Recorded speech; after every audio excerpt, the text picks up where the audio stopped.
And then she's like, I'm going to be quirky. I'm not going to drive to his house. No, I'm different. Can't do that. I'm different. I'm going to take a little boat. And so she takes a boat with her little birds and she leaves it over. And then he's smitten. He's like, what a quirky woman. And he's not at all throwing out red flags. He's not at all like, that's scary. She found me. I came to my second house that my mother lives at. And my young sister and left birds at my door. Yeah. And he's smitten. He's like, okay, yeah, this is happening. Absolutely. I love Unhinged. Let's go. Yeah, this is great. You're committed. That's what it shows.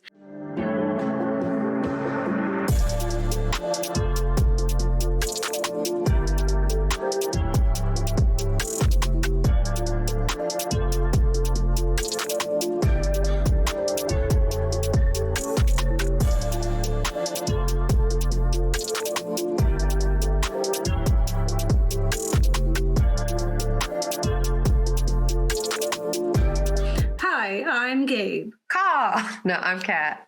And we're the Ghouls next door, honey.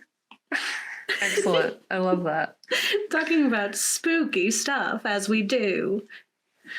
Translating accent just for reference is very hard to do. Yeah. You were doing something, if not that. I assume it was that. I don't know what that sounds like otherwise. So I think you killed it. You did a great job. Thank you. It's like a mix of British and English. Or American English, you know? Well, then you did it. It sounded like that, I think. Yeah. Sometimes I just support you blindly. Sometimes it's a little more high-pitched. We're talking about the birds. And the birds are terrifying in reality and also in filming. And also even more horrifying is behind the scenes. Oh, yeah. I can't wait to hear about it because the little bit that you've told me sounded crazy. So me and my bird army are ready to listen to the history of the birds. Yes. This episode for listeners is going to be really fun because ghouls are on two sides of an issue here in that Kat loves birds. Kat loves ducks. Kat has an abundance of birds. When we saw all my many sloth fan stuff, now we see all of Kat's fan stuff. Several stuffed birds. There's the mallard duck. Gifted you birds. When we decided to do this series about killer animals and how terrifying they were, I was like, well, we have to do Alfred Hitchcock's The Birds. Yeah. Because I'd never seen it because I'm afraid of birds. And why would I do that? I will say this film was really just like what's the word? Like gratifying. It felt like your fear like confirmation. Validated? Yeah, validation. Like I was like, this is what I've been threatening. I was like, literally, there's so little like. It's just their little brains working the right way that keeps us safe. Because and one of the characters says it in the film, they're just like, if the birds decided one day that they're gonna come after us, we would be doomed. Like that's it for us. There's so many birds, and also like they used to be dinosaurs. Like that, they are like the what's left of the dinosaurs. Like everyone says that.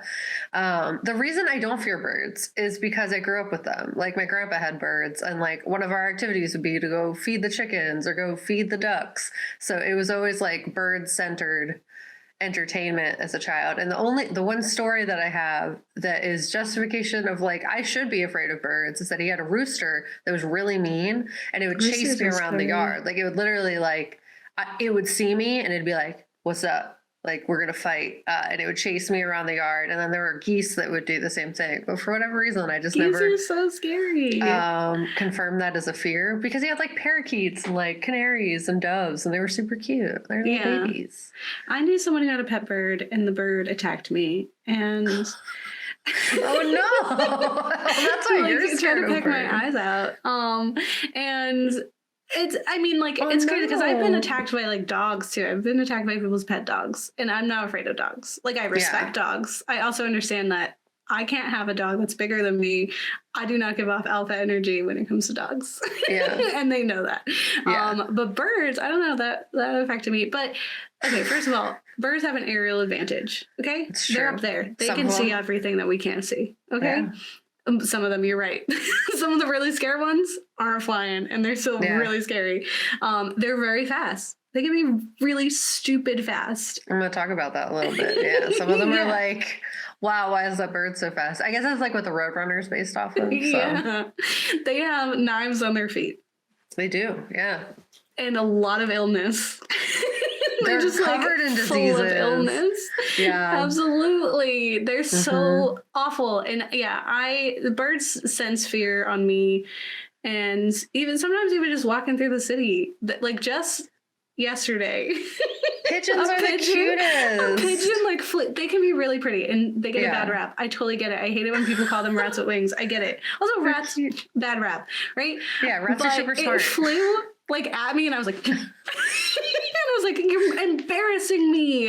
Like, I'm an adult woman. Walking through the city. What's it called? The lions do. And the faves, hey.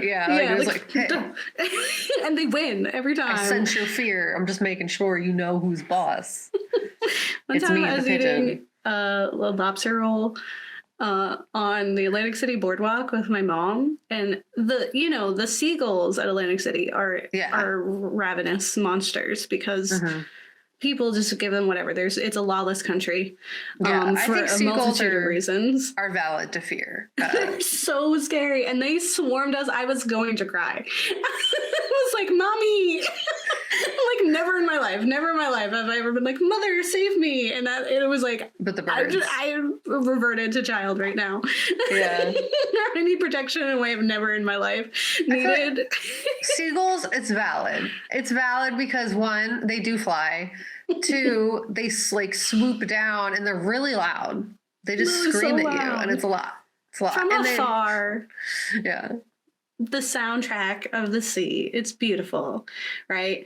Not near me. Don't put chips over here. Don't put French fries over here. I'm trying to be in the sun. Yeah. We're not having this. Oh my God, terrifying. Roosters, as a fun fact, are also pretty scary because they're very territorial. Roosters are super scary. And they will F you up. Like, they really... It chased me, like, with speed. I did outrun it. I will say I was pretty fast as a kid. Kudos to child me.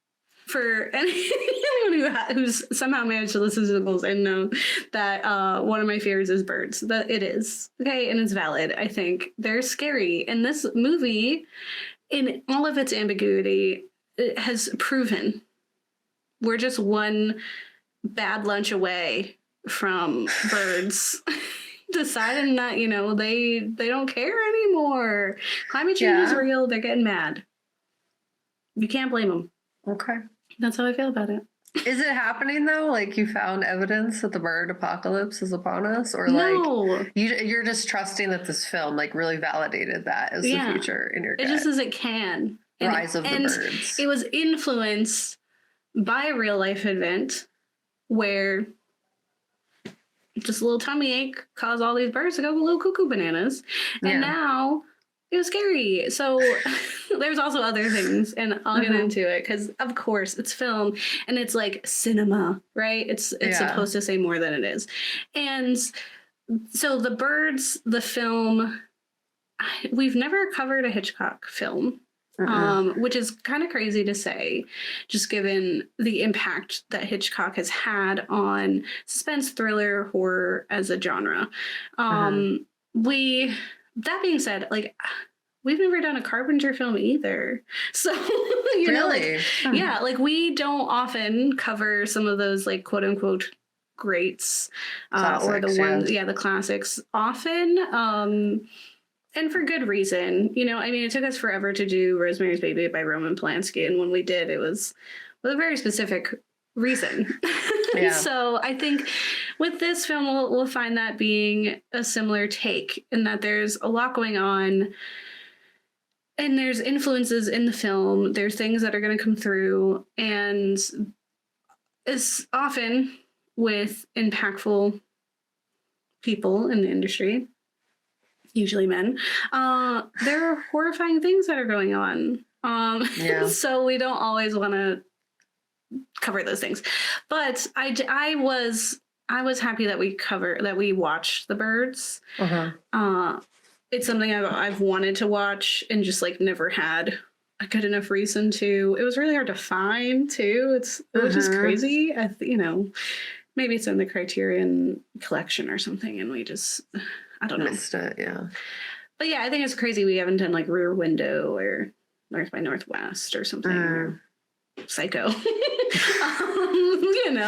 Absolutely. And I think there's a lot to be said. There's stuff when I was watching, and I know there's these cliche not tropes, but like styles and intentions that Hitchcock is known for, that as a modern viewer, I was like, okay. Yeah. Okay, someone's a little up their own ass, a little too much. You want to come back out here with the rest of us? You don't like women. Yeah. Because every single one in that movie was either losing their absolution or was like, just like, save me, like very dramatically. And none of the men cried. They were so serious. It was really absurd. Especially like being reduced to these tropes of women, these caricatures, these archetypes of the woman and the different roles that they're meant to play, and always in relation to the men in their lives. Yeah. And it was like, oh, I'm really happy I don't live then. Yeah, I'm glad I don't live then. And we're going to be talking about the perseverance of Tippi Hedren, because, girl, she went through it, and she is out there. She's out there. Like, Tippi, I just want you to know, you're amazing. I hope you hug all your big cats, but like safely. And we will talk about it. So why don't we talk about the film first, which is The Birds from 1963. And it's about a wealthy San Francisco socialite pursues a potential boyfriend to a small northern California town that slowly takes a turn for the bizarre when birds of all kinds suddenly begin to attack people. It's directed by Alfred Hitchcock. Yeah. Not a great man, Hitchcock. So essentially the story of The Birds is that there is this very spontaneous, quirky, modern woman who takes things into her own hands. She thinks she's a prankster. She's funny. She follows her own rules and lives by her own rules, you know? And she catches the fancy of this lawyer and then it goes to investigate. She takes a meet cute very far. She's committed to this meet cute. And so she follows this man, which would be a red flag. Genuinely be a red flag. Absolutely. All the way to his seaside town. What a weird town it is. And it's a time period where nobody is cautious. No sense of danger. Like, they're like, who is this man? Tell me all of the details of his life. And they're like, absolutely, I'm not going to question who you are at all.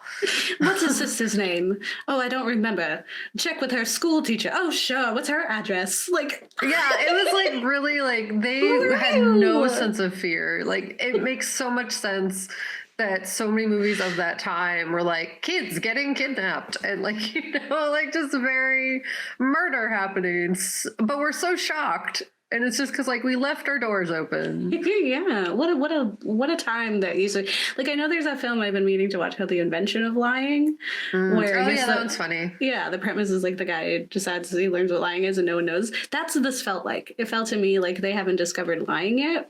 Yeah.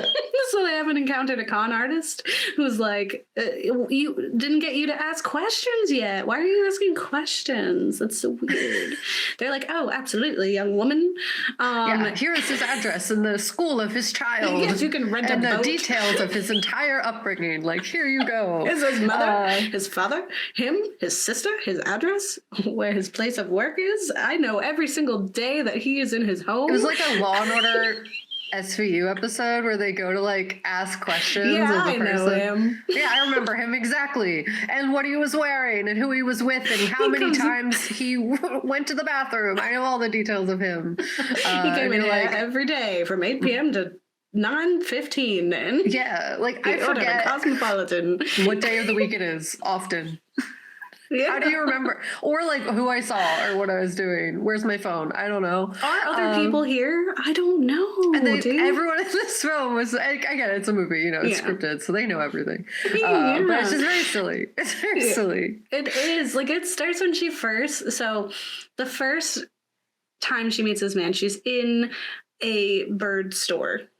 She's in a pet store that's full of birds, and they all are in cages, which is really important. You got these people flocking around, and she's inquiring about a bird that will speak. And the joke is, we learn that she's trying to find a bird that will speak because she wants to teach it bad words and gift it to her aunt so that her aunt is, appalled. Yeah. She faints because her Classic. poor womanly self can't handle such language. And because she's a prankster. Yeah. And she's not like other girls. No. So she is there to do that. And she's like, I need it now. Deliver it. I can't be bothered to come here. Yeah. And then he shows up, the beau of the story shows up looking for two lovebirds, and she pretends to be an employee of the shop, and she knows nothing about birds, and she's playing it off, and he knows she knows nothing about birds, and I think it's flirting. Sure. For like the whole interaction, I was like, is this flirting? Is this like old for the time flirting? Maybe? Yeah. Yeah. It was There's so really many rules. I don't know what any of it means. It was so hard. Like, I was like, it felt rude. I don't know, but yeah, it was flirting. It really, honestly, just like me being honest, Gabe, it took me until she was like on the way with the lovebirds to the little coastal town for me to be like, oh, she likes him. Like, actually, honestly, I think it was straight up until she encountered the teacher that I was like, oh, she likes him. This isn't just a very elaborate prank on a man that she's like mad at. Yeah. This is old-timey, like how you fall in love, pursuing. I guess. Sure. Yeah. So he's on the lookout for lovebirds for his sister. His sister is infatuated with the idea of lovebirds because they, mate for life and all this other stuff. And it's like this cute back and forth. I learned a lot about birds, and she is quirky. Like, I think it's well done in that you do learn about who she is through that specific interaction, and then the next few interactions that bring her to the coastal town in that second faithful meeting with him. I've learned enough about her. Yeah. And that's what, like, it's so funny because the film would do a great job of showing and, giving you enough information through these characters' actions to understand who they are and like what we're supposed to take from them. And then they would just tell you anyway. And I was like, you didn't need to tell me. I got it. 30 to 45 minutes too long in that it was just like let me just, in case you didn't get it, here is the entire essence of this character. Let me tell you what her deal is. I was like, I knew. Yeah, I could tell from the first interaction. Honestly, you didn't need to elaborate from that point on, and I got it. Yeah. She's a little quirky. Yes. And I think for it, a part of it is Hitchcock's need to stretch everything out into an absurdly long amount of time for this idea of building suspense, because you're just like, is that what he was doing? Yeah, you're trying to get something to happen. You're like, is something gonna happen? What's happening? And then, like, at any point in this film I was like, I wonder if something's gonna happen. I was like, I've accepted nothing is happening, and eventually birds will be here. Yeah. I hate what's happening. But for me, it felt less like a drawing out of suspense and, sitting in moments. And it felt more to me like everything was very spoon-fed. For me, it felt like that perhaps at this time period, and again, I can't speak to it, I didn't exist in 1963. Wasn't a thought. Okay, I think my grandmother was a baby. I don't know. Right? And so it could be that in such an earlier, like, approach to cinema and media making, that there wasn't a trust that an audience would get it. And given how the characters are written, and it is a reflection of the time, maybe, people were a little slower to, uptake there. So maybe they needed to be a little spoon-fed, right? And that's why I like, And we live in the age of TikTok and instant gratification. So we're like, get to the point. Yeah, we get Tell it. me. And we've been inundated with so much media that it's easy for us to kind of fill in the blanks and get to the point quicker in here than it, like in our minds, than it was possibly for them. That something being drawn out. We ingest media at like a rate that is like our processing speed is probably crazy because we're just constantly taking in information. It's super valid. And we've seen like everything, like, we've seen so many things, especially like our generation, the next generation, one after that. We've seen things that we probably shouldn't see. So we already have knowledge, right? We already have a trust in our media that they probably maybe wasn't have. as established. So that's totally okay. Super valid. So that was like one of my gripes, was like it took forever, and I didn't like that they were spoon feeding everything to us, but kind of giving it credit for its time. And so she, one of the craziest scenes is like she gets the lovebirds, and then she goes to deliver it to his house. She finds his house because we learn.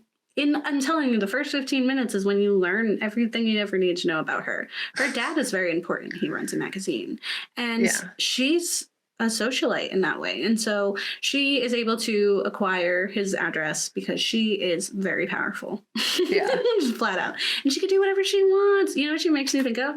She makes me think of Brittany Murphy's character in Uptown Girls. Oh. Yeah, just do whatever you want, and you're quirky for it. Except Brittany Murphy's character in Uptown Girls has significantly more growth and is far more of a person, because that's a film that's about like her discovering, like growing up through her childhood, and also helping little Dakota Fanning find herself and learn that she can be a kid and doesn't have to grow up. Yeah. Beautiful. And this was about birds. This was about birds, and this was about romance and the woman. Right, this is about women and on women violence. Sure. So, in one of the most absurd scenes, she goes to his house, and his neighbor is like, he knows every single thing about this man. It's like, oh, you're going to his house? Well, he's not here. On the weekends, he goes to this place. Here's the address. Here's the roads that you can take. There are 2 of them. Here's how long it will take you. Online dating. That's why. They're like, we're going to help you. This is your Facebook page. It's the neighborhood. It's just crazy because he's like, here, the first road will take you 45 minutes to get there. The second road will take you 2. And it's like, what? She ends up, and it's like the longest scene of her driving. And you see little birds, and she drives crazy. She drives like me, except carefree and not like it's terrifying. And she just makes her way to downtown, this coastal town. It's a really little population of 50 probably, honestly, and 30 of them are the children. And because it was the time when you had lots of children. So she asks questions, she gets answers immediately. She finds herself interacting with a school teacher of his younger sister, and she used to date him. Sure. The whole situation. And then she's like, I'm going to be quirky. I'm not going to drive to his house. No, I'm different. Can't do that. I'm different. I'm going to take a little boat. And so she takes a boat with her little birds, and she leaves it over. And then he's smitten. He's like, what a quirky woman. And he's not at all throwing out red flags. He's not at all like, that's scary. She found me. Came to my second house that my mother lives at, and my young sister, and left birds at my door. And he's smitten. He's like, okay, this is happening. Absolutely. I love Unhinged. Let's go. This is great. You're committed. That's what it shows. And she immediately, like on her way back, this is when things kick off, because she gets attacked by a bird. She gets attacked by a seagull, and they're like, oh, what's wrong with you? You're bleeding. Something happened to you.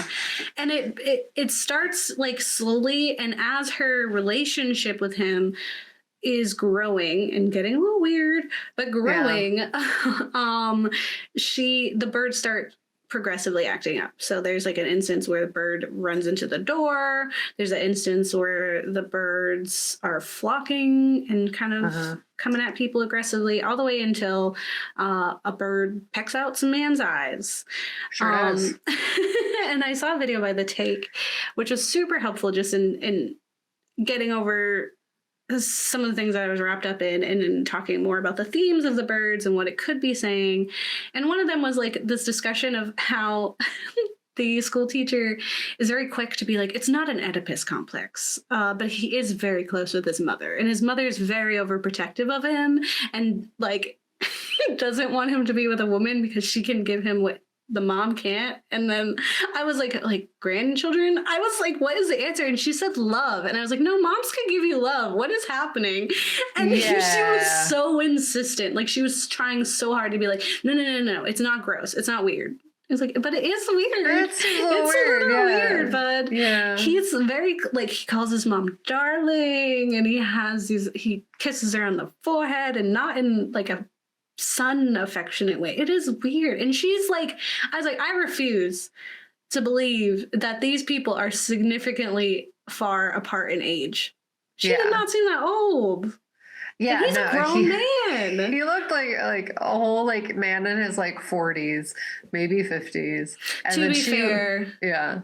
Thinking about it though, people aged really fast back then, so he could have been 23. In all honesty, he's a lawyer, so maybe he's like stress 30s, you know. Stress wrinkles never use lotion. Yeah, I got you. Also, he's white. Like, you know, there's something. He's also Australian, like IRL, so that probably adds to it as well as the sun. Sun exposure. It's not great. So. All right, I see. Like, I'm retconning myself. Either way, here. The moral of the story is he has a weird relationship with his mom. It's like you should love your mom and like be there for your mom if you're a person sometimes, but maybe don't.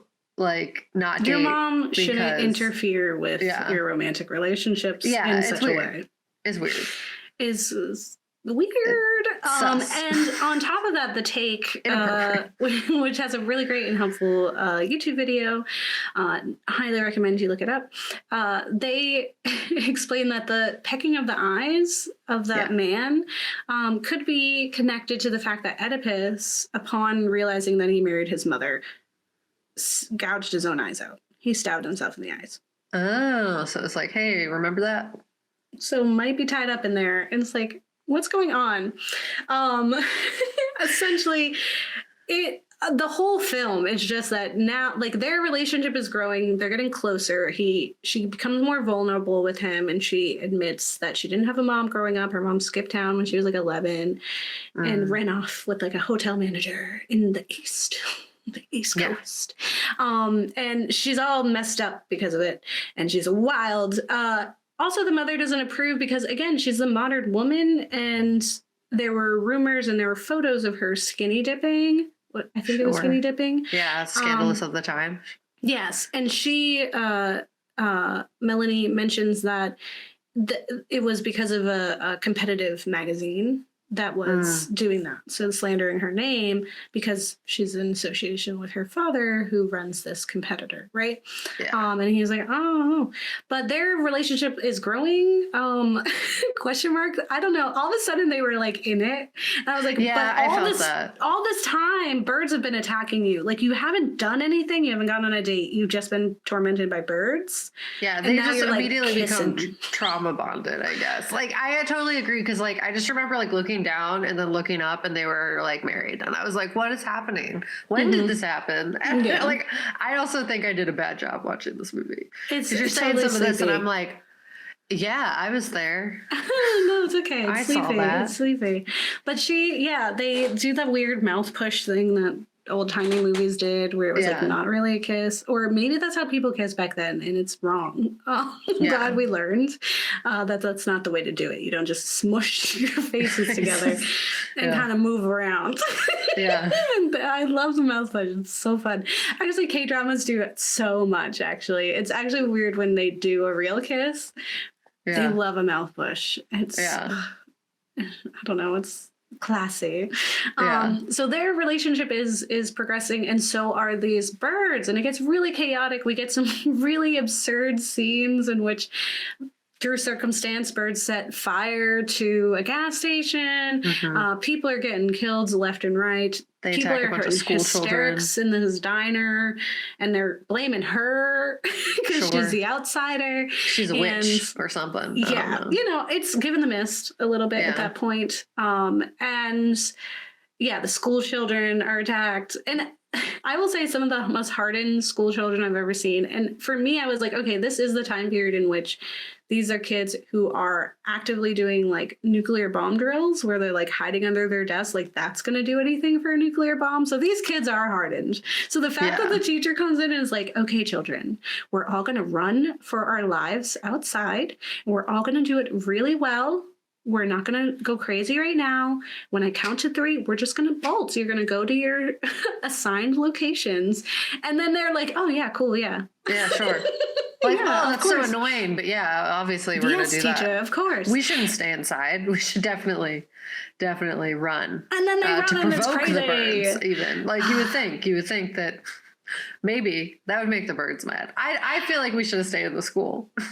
Well, I think to be hiding fair, under desks would do more in that situation of birds than it the would in atomic bombs. Yeah, I will say that Melanie has already experienced a situation in which the birds made it to the house anyway. That's fair. They got in. So walls don't seem to really, I don't know where she's going. Yeah.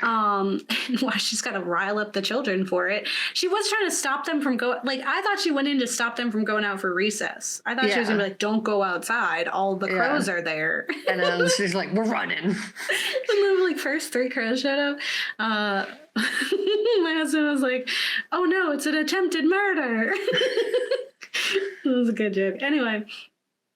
Lots of crazy things happen. I will say it was really fun to watch without context, just watching the birds like happen. So like when they're in the house and they come through the chimney and it's just like flocking. I was like, how are they doing this? Like for me, I was like, that's because they're clearly not there. Like some might be, but it's clear there's this overlay. So I was like, was there green screen?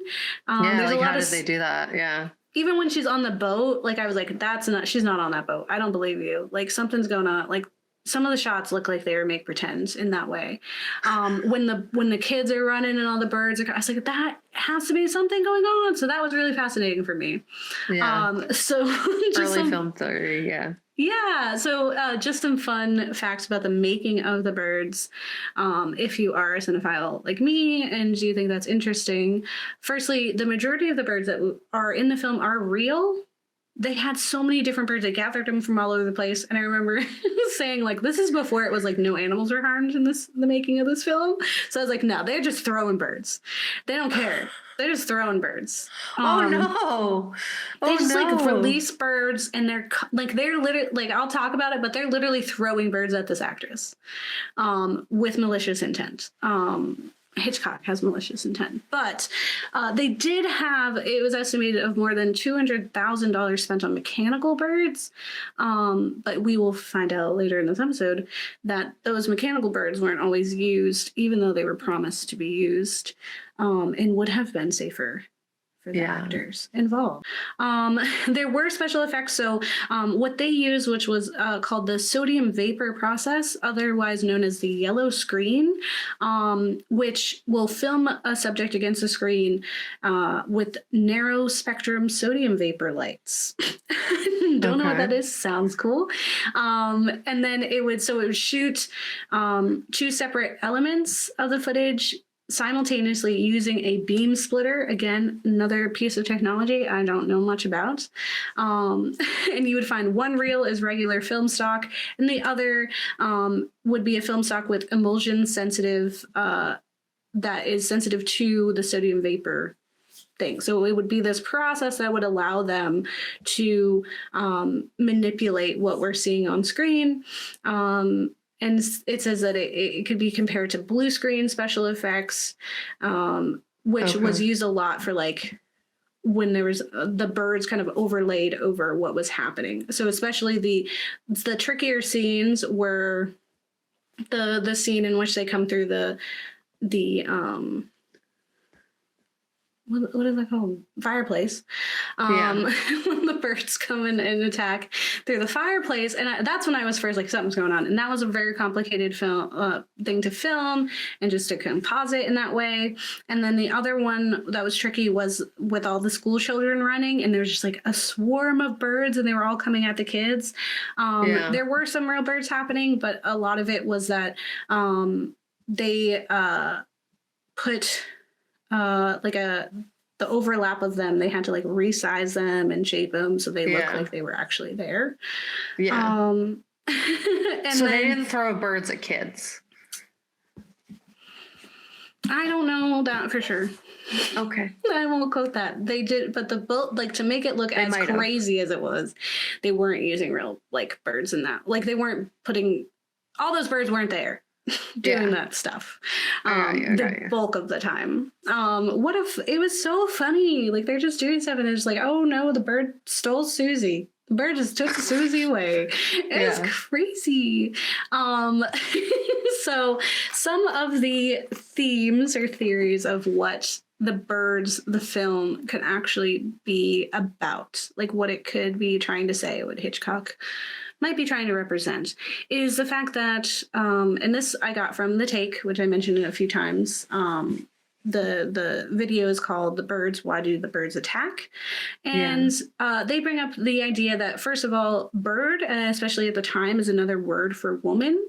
And so it could be a commentary on female behavior and gender dynamics, essentially just seeing how women interact with each other and pine for a man's attention, because we do know that the school teacher also was interested in this man.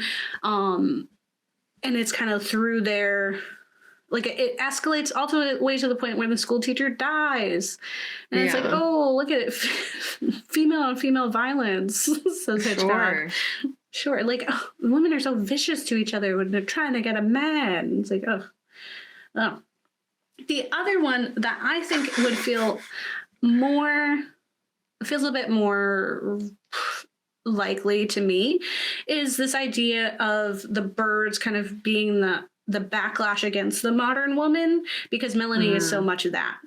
She's very modern. She's a compulsive liar. She's impulsive.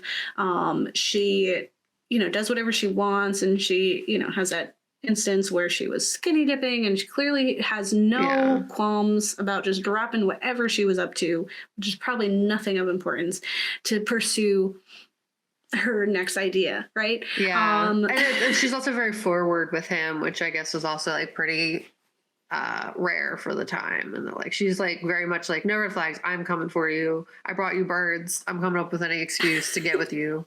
Absolutely. I should eat my birds, please, or something. Yeah, she absolutely is. And because of that escalation of the birds starting as soon as she gets to town, because like as soon as she gets to town, it's the first time the birds attack is after she's made that first offer by bringing the birds to him. Yeah. And then it's like, as she's progressively getting involved, they're amping up, right? Yeah.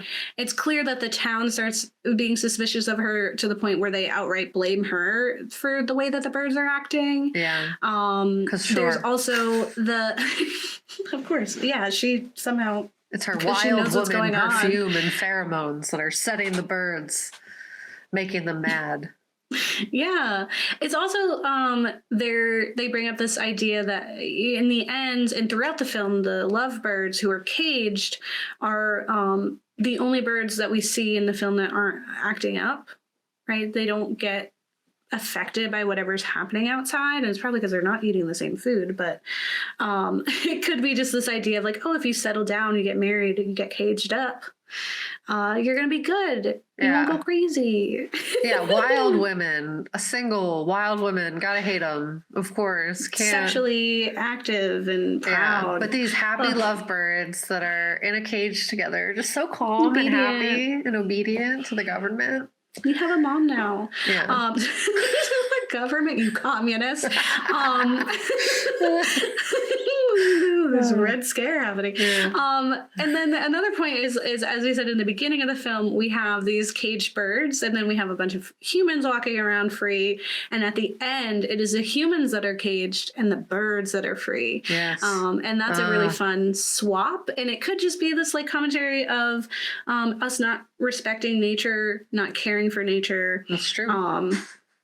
Which is very true, and also especially now with climate change coming, being obviously a bigger issue, that incidences that influenced one of the true stories that influences film are going to happen more and more frequently. I think a new Birds film would absolutely be the place to do it. Yeah. The other an idea that also is there is the fact that the source material for the film The Birds is the Birds novel by Daphne du Maurier, and for her, in her book, the birds were an allegory for Nazis. And so for Hitchcock, this could be an allegory for the Cold War and the missile crisis, which is when we're seeing like people ducking and covering, as well as like some of those people who are Harbingers? No. Yeah, harbingers. Yeah. Like, what is the harbingering? The end of times, right? Like, the end is nigh. This is it. It's the end of the world. And that's very much the rhetoric and the feelings that was happening at that time when we were in the midst of that tension of, will they, won't they wipe us all out? And especially like it's an aerial thing. It feels hopeless, and there's also no answer. Yeah. So very much could be, right? Yeah. And it's just like, they're always here, they're everywhere, and it's only a matter of time. Super scary. As I alluded to, The Birds are based somewhat on a true story. So they were already making the film. It was based on this book. And then there happened to be a year beforehand, a real case in which birds went a little loopy. And so in Santa Cruz, and the Santa Cruz Sentinel, there was a report that on August 18, 1961, that there was an account of thousands of birds raining down from the sky. They were crashing into homes and cars and just like making a crazy mess, biting people. 8 people reported that they were bitten by birds. Oh my God, so scary. Honestly. And Edna Massini, who's a proprietor of the Venetian Court Motel on the beach of Capitola, which is where this happened, wrote about the day saying, struggling to the door, I was awed at the sight of hundreds of birds, all with the cry of a baby. They were heavy with sardines, unable to fly, and lost in the dense fog as they came in from the sea, attracted by our lights. They slammed against the building, regurgitating fish blood and knocking themselves out. Our manager phoned me, asking me what to do. She knew it was the end of the world. Panic set in. Sure, it was germ warfare. And this idea of heavy with sardines and regurgitating fish blood helped us inform and figure out what actually was occurring at the time with these birds, which are known as sooty shearwaters. That's the type of bird that was doing this stuff.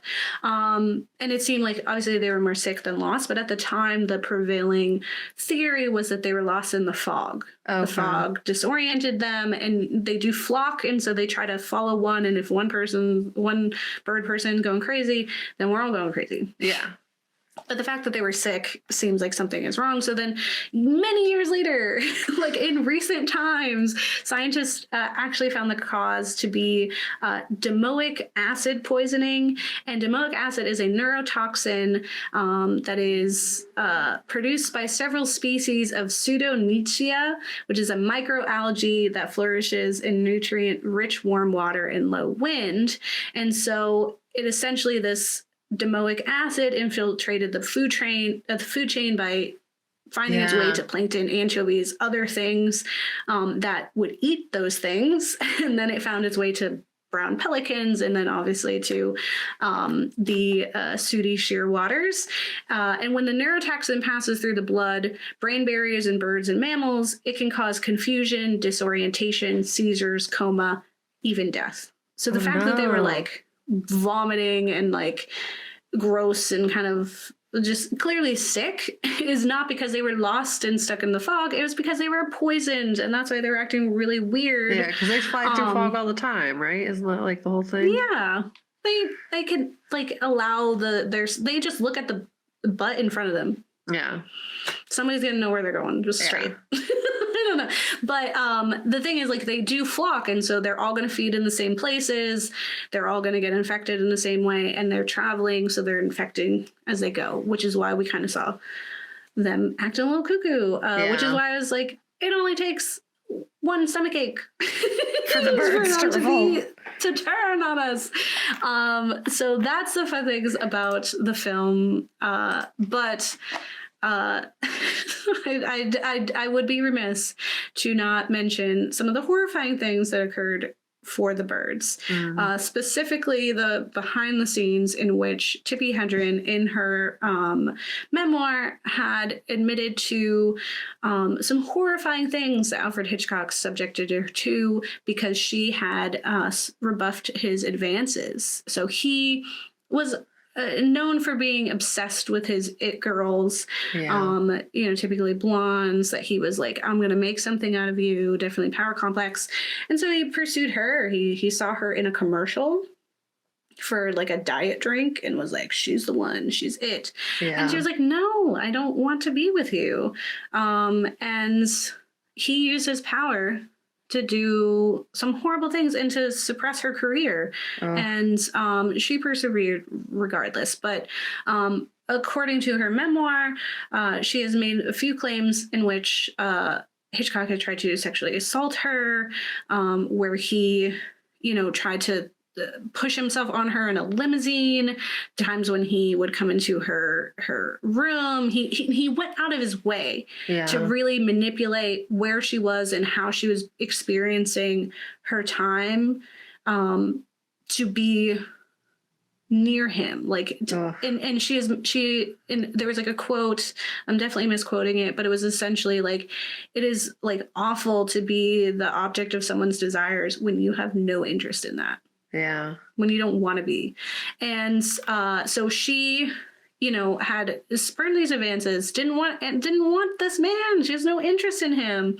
And so in her doing this, they were in the middle of making the birds, and where he was like, okay, fine then. And so everything was, she says in her memoir, everything was building toward the famous bedroom scene. And so up until the day of filming, she had been told they were going to use these mechanical birds that they spent a lot of money on. Yeah. And so that bedroom scene where she's like, closes the door and they're just coming at her. And instead, the assistant director, James H. Brown, was like, oh, the mechanical birds aren't working, so we're going to have to use live ones. Right. And it was, she essentially endured 5 days of filming where handlers hurled ravens, doves, and pigeons at her. She is quoted as saying it was brutal and ugly and relentless. There were some birds that were attached to her clothing and they were just pecking her. Like, a lot of like the acting in there is very genuine because she was literally being attacked by birds. They were throwing them at her. And they felt uncomfortable. There's another actor who was famous at the time who was there, and he was like, you are the strongest person I know, because that's insane what I just saw happening to you. And then to the point where like she, on like one of the last days of filming, one of the birds that was tied to her started pecking her and almost pecked her eye. Oh, and so then she's like, absolutely not. Like, she finally draws a line after 5 days of filming this. And was like, okay, absolutely not. And, a doctor was brought in to look her over, and the doctor, like, she's hysterical. Filled with illness. Like, yes. And they don't care. Like, also the birds are not in a good place. Yeah, they're being throwing tormented. Them at this woman, and they're pecking her. They're obviously riled up. Yeah. Oof, so stressful. And so she was like, absolutely like losing it, and she calls it, she's like, I'm done, she's sobbing. And then she found herself, like, when she finally like looked up, everyone had abandoned her. She was just alone on the soundstage. So then a doctor is ordered to look at her, and the doctor's like, you need to rest for a week. Like, you are at like your wit's end, you're not looking well, you need to rest. And Hitchcock says, she can't. We have nothing else to shoot but her. And the doctor says, what are you doing? Are you trying to kill her? And all of this because she had said no. And then on top of that, she was in contract with him, and it was supposed to be for 7 years. And so essentially he manipulated things where she couldn't work with anybody else. She did one more film with him called Marnie, about a kleptomaniac woman with mental health problems who, in the film, there is a scene in which she is assaulted and raped by her husband. And Hedren believes that the scene in which a man is forcing himself on a woman that does not want it is Hitchcock's personal fantasy about her. And and the stuff increased where there were like reports of one. He commissioned a replica mask of her face for himself, even though it had nothing to do with the film. They never needed that mask. He moved her dressing room so it was next to his office and had a connecting door so he can come in whenever he wanted. He allegedly sent a toy coffin to her daughter, which had a doll that looked like Tippi in it. Jesus. And that was like it. She was like, this is it. And she was like, absolutely not. Like, we're not doing this anymore. Is he dead? Mm-hmm. Okay, good. Yes. Yes, it is good. Yeah, so I just was like, he either needs to be dead or in jail. I was sorry, I'm up here now. We're good. Oh, yeah, my yeah, gosh. no. And I mean, the memoir like took all this time to come out, and not everyone believes her still because, of course, like he's so upheld as this important figure in film history, and I absolutely get how people can get caught up in those things. Yeah. But we believe women, so she. It was just really tricky because he held her contracts, and so he could ruin her career at any point. He did. Yeah. He made it impossible for her to work, even though she was an up and coming actress. Like people were like, she's it. She's the next one. She's gonna do it. And so for like 3 years, she wasn't able to make work, and she finally got out of this contract. But by then, Hollywood forgot about her. So she did like, some TV shows and other appearances. And eventually she made a film with one of her husbands, which was called Roar, which featured a bunch of big cats, which I think is funny because just last week we were talking about Beast. Yeah. It featured a bunch of big cats and talking about not having trainers and not having animal protection. Every single person, like, there's like a joke where it's like, no animals are harmed in this film, but like 70 cast and crew members were. Yeah. Because they're animals and they attack people up to the point where Tippi had a bunch of stitches from getting bitten by a lion. Her daughter, Melanie Griffith, had her daughter had facial reconstructive surgery because of an attack. Jeez. And yet the woman lives now on a nature reserve with like 14, 15 big cats. Yeah. She lives in harmony with them. And she's also done a lot of amazing other things, including supporting Vietnamese refugees during the war and getting them resources and ultimately changing like the history of their impact on America as well. But yeah, she persevered and has done a lot for herself and is living happily. And her granddaughter is also amazing. So it's just like Dakota Johnson is her granddaughter for people. But yeah, she just like really, she was out there, she was doing it. And I think that's phenomenal and worthy of, getting some credit for that. And she did it. She continued on with this film and other people were like, why didn't you, like, you should just leave. And she was like, no, I'm going to finish. Yeah, I'm not going to let this. You can literally throw birds at me. Yeah. And I'm still showing up. And she held her own while they literally threw birds at her for 5 days. Yeah. Insane. It's rough. So that was my selection. Well, I'm going to tell you a little stuff about some birds. Gabe already knows why birds are scary, but essentially I'm going to tell you about some birds that you didn't know you needed to be afraid of. Like ducks, totally cool. You have nothing to fear with ducks. Ducks are sweet little babies. Except as fathers, they're bad fathers. Well, we did discover makes me that. Sad. Chickens also, like they're a little germy, but they're cute little babies. Like they're not really going to bother you. But there are some birds, and like, what are they called? Crows, super smart. Smartest little babies in town. Like they are super smart. I don't know why they're called a murder when they're together. Otherwise, that are scary looking when they're all together swarming you. But like those are not the birds that are actually scary. The birds that were in this film, not really that scary at all. The birds you should be as scared of are the following. So I read 2 articles about what are the most dangerous birds. We have 6 most dangerous birds from Britannica, and then we have an honorable mention where there's some overlap for 7 deadliest birds on Earth from A to Z animals. So first I'm going to go through the 6 most deadly birds, or dangerous birds, is first, the cassowary. It's located in Australia and New Guinea. Its weapons are its strong feet and 3-toed dagger-like nails. It did not give me a clear indication if it could fly. If it could fly, I don't think it can. It's like an ostrich or an emu, so generally probably flightless. But they are really, really fast, so they can run 31 miles per hour. Apparently, attacks on humans are relatively rare, but when they do occur, it's human provoked generally. Essentially, a cassowary with birds. A cassowary kicked the crap out of somebody, and they were fine. I kicked them off of a ledge and into a body of water. They deserved it, and he was fine. Like, he lived. But the most famous attack, and the only one that resulted in a confirmed death, occurred in 1926 when a member of a group of teenage boys were hunting cassowaries, and one got vengeance and murdered him by slashing at his neck. That's amazing, especially because they're like they're endangered. Yeah. So sad that someone died, but also they were not don't hunt them at the spot that they should be. Boy. And you shouldn't be hunting an endangered species. I don't know if they're endangered yet, but probably. But that's why. Yeah.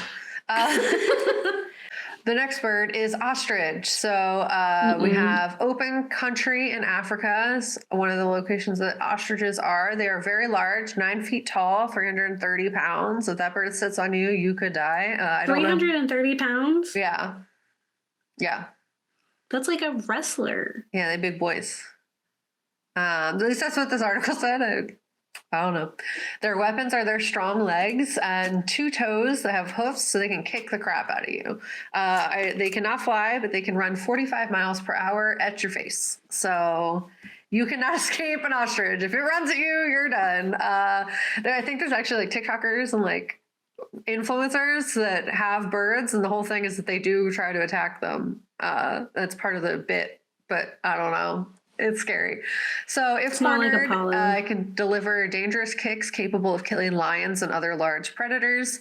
Death from kicks and slashes are rare, with most attacks resulting from humans provoking the birds. One of the most interesting ostrich attacks, according to this article, is involving the musician Johnny Cash, who kept an exotic animal park with ostriches on his property.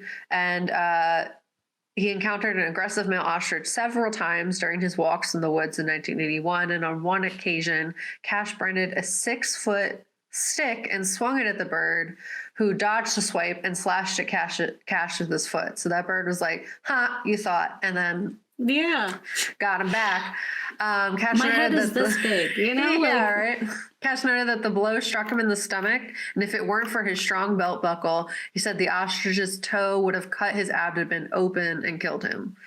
So, belt buckles. Why are you messing with these birds? Yeah, it was honestly like, why are you crying at him with your cane? Like, you provoked the bird. And that's what they said. Like, birds aren't going to attack you unless you do something to them. Like, that's generally, or if in case of owls, you just exist in their territory. You look like a mouse. Other than that, generally birds are not going to like mess with you. They're like, you start something, I'm going to finish it. That's what birds say. So next on the list is similar. It's an emu.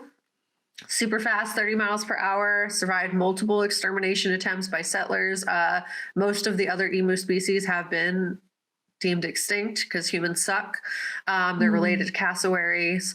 Essentially, their weapons are their toe claws and big kicks, similarly to ostrich and emus. And cassowaries and ostriches similarly have a toe claw that are capable of eviscerating animals under the right conditions.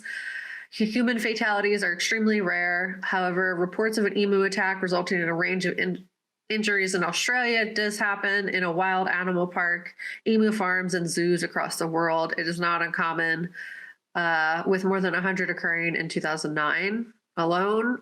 Specifically, 109 attacks. They're endangered. Like, you don't need to keep them on your property. They're going to kick you, hurt you if you provoke them. Don't be like Johnny Cash. Don't try to hit birds with canes. It's just common sense. Like, don't mess with birds. They're not probably going to mess with you. The next one is a fun name. It's a lammergeiger. Like, what? Lammergier. Lammergier. Like, it's very fun. It's a fun name. Yeah. Located in the mountainous regions of Central Asia and Eastern Africa. I could have been saying the bird name wrong. I just think it's spelled fun. They're also located in Spain. So they're 40 inches long with a wingspan of 10 feet. So they're big boys. And their weapons are dropping things from way up high. So they pick stuff up, drop them 250 feet onto what they think are rocks from 260 feet away, but could be you. So essentially, their other attack is big swoop. They love to swoop down and be scary. You put a fun fact that the swoop is the name of the Philadelphia Eagles mascot, because you know what else swoops? Eagles. Woo! So, Go Eagles. Go Birds. Yeah, whatever. They're also known as the bearded vulture, and I just looked them up, and they are really scary looking. Like they look like a little guy in like pants, and I love that. the way they stand. But their eyes are like beady. Like they look like. I think they're related to vultures. They're whacked out. They're supposed to look a little scary. And like as I said, their human attack element is rare. There's one suspected instance where they dropped a tortoise on someone, and they died. So the bird took up 260 feet. Was trying to open up the turtle so you could eat them up. That's the whole point. That's why they bring them up high, drop them down, and so that hard-shelled things they can get in there, but they dropped them on a person, at least that's the theory, and they did not survive. They also said it could have been inspiration by or like fabricated by a comic writer to get like fame, but we don't know. Next is a great horned owl located across the Americas, 2 feet in size. Weapons are again swoop attack, as well as sharp talons and beaks. I don't know if they're Pokemon, but I'm basically saying that they got like moves where they can attack you. They are known to swoop and think you're a treat, and cause harms with their talons. Essentially, their talons have a clutching force as strong as 500 psi, which is similar to a bite of a large guard dog, and thus great enough to permanently hurt, blind, or kill somebody. Great horned owls, like most owl species, tend to concentrate on the face and head in battles with larger animals. So watch out for owls. In another instance, a barred owl, which is very famous for swooping, is located in eastern United States, yay, where we live, and southeastern Canada. They weigh about 1.4 to 1.8 pounds and have a wingspan of about 43 inches. Attacks by barred owls on hikers have been reported in Texas to British Columbia. It's fairly common, more common than the other birds, I would say, probably. Yeah, well, because so the barred owl, and this is one of my favorite things. Like I learned about this, and I was like, see, birds are scary. Valid fear. Yeah. This is solid fear. So tell us about it. Specifically this bird there is what is known as the owl theory in reference to a popular true crime case called The Staircase, in which a man, Michael Peterson's second wife, suffered incredible violent attack, to which he was like, she fell down the stairs, and then like she was like stabbed a lot. Like there's this is not fell down the stairs, and there's been so many TV shows and books and all kinds of things written about it, and I think while in the true crime space, there was, at the time, someone came forth with this theory called the owl theory, in which the instigating situation for this woman was instead that she had been attacked by an owl outside, and then had come in, and then because of the blow and the blood loss and the sustained injuries from that attack, fell down the stairs, and so it contributed to that. The support for it, because it's crazy, but the support for it is one that like specifically these owls in those like the cases referenced it with hikers and joggers who are attacked by these birds, is like when you think about it, like you're jogging, and if they're like owls are hunting in either at night or at dusk, right? So like they're not going off of they don't got the best eyes, right? In that way. And so you're jogging, and if you have a ponytail and it's bobbing up and down, it kind of like if you're far enough away and you're a bird, it kind of looks like a mouse or squirrel or something running. So it comes and it swoops, and it's got giant knife feet that claw at you and then can cause all kinds of horrible injuries. Also, a 2014 study published in the Journal of Experimental Biology notes that an owl weighing less than a pound can pounce on a mouse with a force equivalent to 150 times the weight of a rodent. And if a 175-pound human were struck with the same intensity, it would feel like you were being hit by a 13-ton truck. Nice. That's crazy. And I was like, wow, these people in this film got off scot-free considering what the force of this owl could have been. Daytime. Yeah, it was. Yeah, it was the crows and other things. So they can do blunt force trauma, but on top of that, besides the fact that there were incidences in which owls were attacking people up into one bird or several, because it's like, who knows if it was one bird or several, named Owl Capone. Owl Capone. Yeah, I get it. But what contributed to the owl theory, and specifically the staircase case, is that they found in her hair, Kathleen Peterson, they found microscopic feathers in her hair, which is only found on the feet part of the bird. Owl, and so it's like, how did she get that? And it never answer that. It never was brought up in course, of course, because of like whatever. But I'm like, how did she get birds on her? For me, I'm like, where the like? I was sold at that point. I was like, maybe. Well, like, they just wanted to say he did it, right? Isn't that the whole thing? I mean, honestly, he probably did it. Honestly, it's really hard to argue that he didn't. But the idea was that a bird attacked and then she came in and then that happens. Also, like some of the injuries are comparable to that of what would have happened if you were attacked by an owl. So maybe he's a little bit of a Snow White villain and he enlisted the help of Al Capone. Sure. He communicated with owls and enlisted them to murder his wife. I don't think so. I don't know. I don't think that's what happened. I think maybe she got attacked by an owl and then circumstance happened. And he was like, that's a lot. Bye. Sure. I think he murdered his wife and that's why he's in prison. Yeah. Well, how did they get the owl parts on him? That's the part. I don't know. She was outside. Maybe it's just out there. Do you have pet owls? Maybe we all have owls on us, and we don't know. I don't think that's true, but maybe. They're microscopic. It could have been like in the grass. Microscopic bird stuff evaluated. That you know of. That I have gotten evaluated. That's what I'm saying. I never had it tested to see if I have bird stuff in my You could be full of owls. Sure, yeah. We could all be full of owls. What is this, Batman? This is my conspiracy now. So honorable mentions to 3 other deadly birds. We have Australian magpie, obviously located in Australia because of its name. Its weapon is swooping. There's a swooping season. They just all fly down and swoop down and mess people up. They don't like murder anyone, but they definitely like cause problems and like make people I'd be like, oh no. It disrupts situations. It's called swooping season. It occurs between July and November. It's such a long time and coincides with breeding season. This aggressive swooping behavior is employed by males of the species and is intended to protect their nests during the period of the eggs being laid. So it's like they're running coordinated attacks.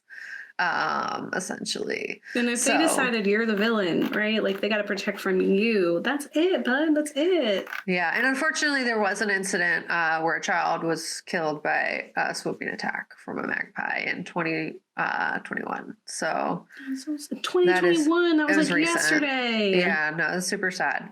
So it does happen. They are very defensive and territorial of their nests. So they did end up murdering a child, which is sad. See, here's the thing, though, right? All the other animals we've encountered.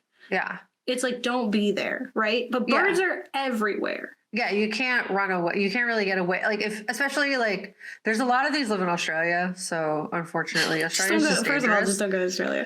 But like a lot of them, like the owls, they could be anywhere. Owls are like an everywhere kind of thing. Like they really kind of exist in all spaces and have similar claws and stuff to be scary. If they literally like just one bad day, one bad meal, that's it for us. Next honorable mention is harpy eagle, located in rainforests of South America. They are very effective in their fights. As the largest eagle in America, has an impressive wingspan of 6.5 feet, and they're unafraid of hunting down prey as large as sloths or monkeys as a result. Real thing. Generally, they treat humans indifferently, but if they're a hunter, you're possible to get targeted. The other one is the only poisonous bird that exists. Is called the pitohui. I think that's pitohui. Pitohui. Pitohui is located in northern New Guinea. Location New Guinea. Its weapon is poison. It is learned to eat poisonous things, and therefore, if you touch it, you'll die. It's similar to the poison dart frog. It's a cute little baby, but it's very much poisonous. You touch it, you are poisoned, and you will likely die. They don't produce the toxin themselves. It's just through eating the poisonous things. So they're like sweating toxins? Yes. Yeah. They're basically like their saliva and everything else is poison. They're so cute. Yeah, they're little tiny little babies. And then the crowned eagle is the last one, located in Africa. Again, bird fatalities are rare, but they do happen. And usually after being provoked, essentially just big eagle can murder. That's the thing. So last but not least, another reason to fear birds is that touching birds they're filled with over 60 diseases. Illnesses are all up in birds. Birds are covered in them. Birds can give you histoplasmosis, which is a respiratory disease that may be fatal. This is from birds, and their droppings can carry over 60 diseases on Medical News Today, just so we know that it has a source that does sound valid. So essentially it results from a fungus growing in dried bird droppings. It's something like if birds poop on you or you touch bird poop and then you touch any part of your body, you can get this. It's called histoplasmosis. The next is candidiasis, which is a yeast and fungus infection spread by pigeons. That's why they basically say like pigeons, you don't really want to touch them because they do have germs. The disease affects the skin and mouth, and the respiratory system, the intestines, and the urogenital tract, especially apparently the vagina. So it is a growing problem for women, causing itching, pain, and discharge. It's from birds, though. You get it from the pigeons. So if you live in an area in other regions with pigeons, that's a possibility for you. Cryptococcosis. Cryptococcosis isn't medical language fun. Is caused by a yeast found in the intestinal tract of pigeons and starlings. This illness begins as a pulmonary disease and may later affect the central nervous system. Essentially, if you're anywhere where birds poop or a nest or anything like that, the fungus is found in those areas, so it's not really safe for you. The next one is St. Louis encephalitis. It's an inflammation and nervous system illness that usually causes drowsiness, headache, and fever. It may even result in paralysis, coma, and death. Then you have salmonella, which you know about. Just don't touch dead birds or their eggs. Eggshells is actually what can give you salmonella poisoning from eggs, not the yolk or the white part of the thing. So salmonella, E. coli, obviously. And then they also are very known to carry ectoparasites, which are bedbugs, chicken mites, yellow mealworms, and West Nile virus. So fun. So fun. And if you were to be attacked by a bird, essentially, Medical News Today also gives you a little rundown of how to survive that.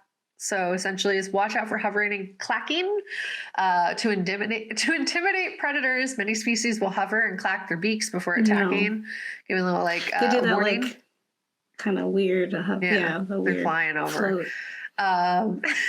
If you observe this behavior, be ready for a bird attack. It says essentially if the bird attack is happening, cover your eyes and cover your ears. The bird's swooping down quickly, striking at the head and shoulders with its wings or beak. You want to cover your eyes and your ears because those are the holes that the bird can get inside. You gotta just protect them from the pokey beaks.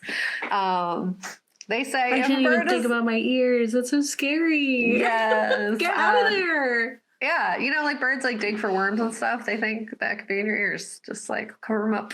And then they're putting their mites in there. Get out of here. Yep.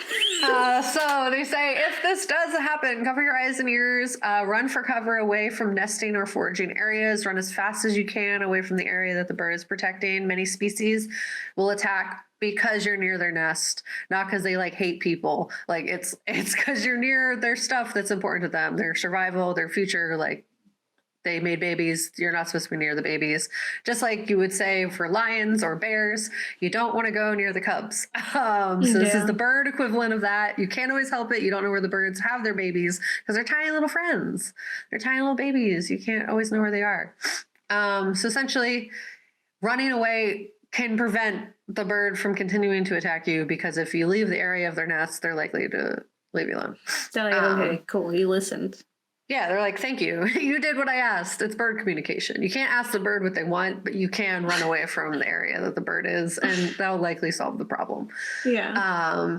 Be aware. They said, just wear hats, when you go outside. It can offer you protection against birds. Ducks and geese are apparently notorious for going after people. I don't think ducks really are, but geese 100%. Geese are scary. Yeah, they can approach noisily with their heads high. When attacking, they'll often lower their heads, hiss, and charge. So you'll know. I would cry. I would genuinely, I don't even know. I would be crying. Yeah. If I encountered a goose. Geese are they have sharp beaks. That's their attack method. They don't really have claws so angry. that. But they're very protective over their young and their nesting areas, as well as each other. They're Ryan Goslings. Yeah, so you really have to run away from geese. Do not carry food near birds, which is not what my childhood was. We would actively go feed birds, so it's really funny. Yeah, but you gotta be careful what you feed them, because often people give them bread, and that's bad for them. They can't digest it properly, so you're not supposed to give them bread. You can give them fruit. Mm-hmm. Yeah. But essentially, birds habituated to human contact, including seagulls and crows, will swoop down and bite at foods and fingers that hold them, particularly if this person is gesticulating with the food. I don't know what that means. It's moving your arms. Okay. When you Thank you. Thank you, Gabe. You know words. So yeah, essentially having food around birds that are used to receiving food from humans, they may not understand that you're not trying to share, and will attack. That's why they say don't feed the seagulls, because then you're going to train them to think that everyone's feeding them. And that's why they'll attack people. It's too late.